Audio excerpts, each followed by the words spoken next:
November 15th, 2021, Monday of the 33rd week in Ordinary Time.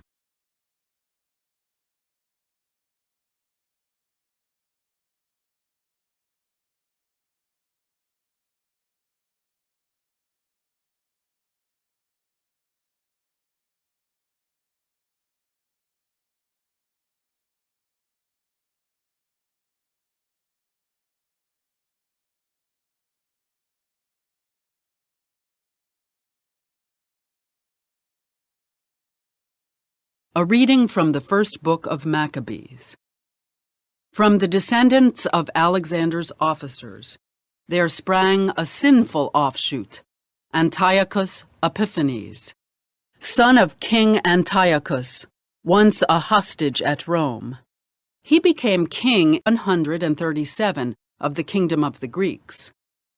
In those days there appeared in Israel men who were breakers of the law, and they seduced many people, saying, "Let us go and make an alliance with the Gentiles all around us. Since we separated from them, many evils have come upon us." The proposal was agreeable. Some from among the people promptly went to the king, and he authorized them to introduce the way of living of the Gentiles. Thereupon, they built a gymnasium in Jerusalem, according to the Gentile custom. They covered over the mark of their circumcision and abandoned the Holy Covenant. They allied themselves with the Gentiles and sold themselves to wrongdoing.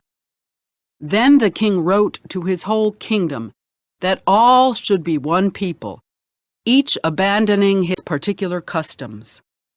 All the Gentiles conformed to the command of the king, and many children of Israel were in favor of his religion.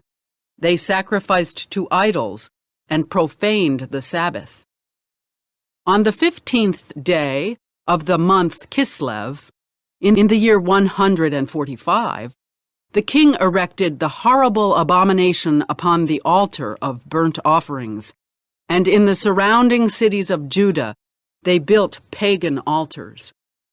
They also burned incense at the doors of the houses and in the streets. Any scrolls of the law which they found, they tore up and burnt. Whoever was found with a scroll of the covenant, and whoever observed the law, was condemned to death by royal decree.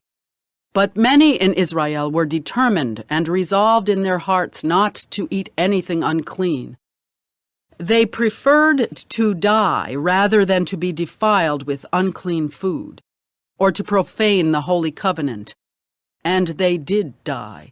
Terrible affliction was upon Israel. The word of the Lord. The responsorial psalm. The response is, "Give me life, O Lord, and I will do your commands." Indignation seizes me because of the wicked who forsake your law. Give me life, O Lord, and I will do your commands. Though the snares of the wicked are twined about me, law I have not forgotten. Give me life, O Lord, and I will do your commands. Redeem me from the oppression of men, that I may keep your precepts. Give me life, O Lord, and I will do your commands. I am attacked by malicious persecutors who are far from your law. Give me life, O Lord, and I will do your commands. Far from sinners is salvation, because they seek not your statutes. Give me life, O Lord, and I will do your commands. I beheld the apostates with loathing, because they kept not to your promise. Give me life, O Lord, and I will do your commands.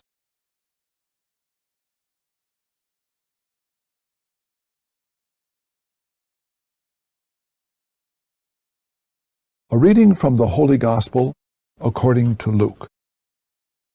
As Jesus approached Jericho, a blind man was sitting by the roadside begging. Hearing the crowd going by, he inquired what was happening. They told him, "Jesus of Nazareth is passing by." He shouted, "Jesus, Son of David, have pity on me." The people walking in front rebuked him, telling him to be silent. but he kept calling out all the more, "Son of David, have pity on me!" Then Jesus stopped and ordered that he be brought to him. And when he came near, Jesus asked him, "What do you want me to do for you?" He replied, "Lord, let me see." Jesus told him, "Have sight. Your faith has saved you." And immediately received his sight and followed him, giving glory to God. When they saw this, all the people gave praise to God. The Gospel of the Lord.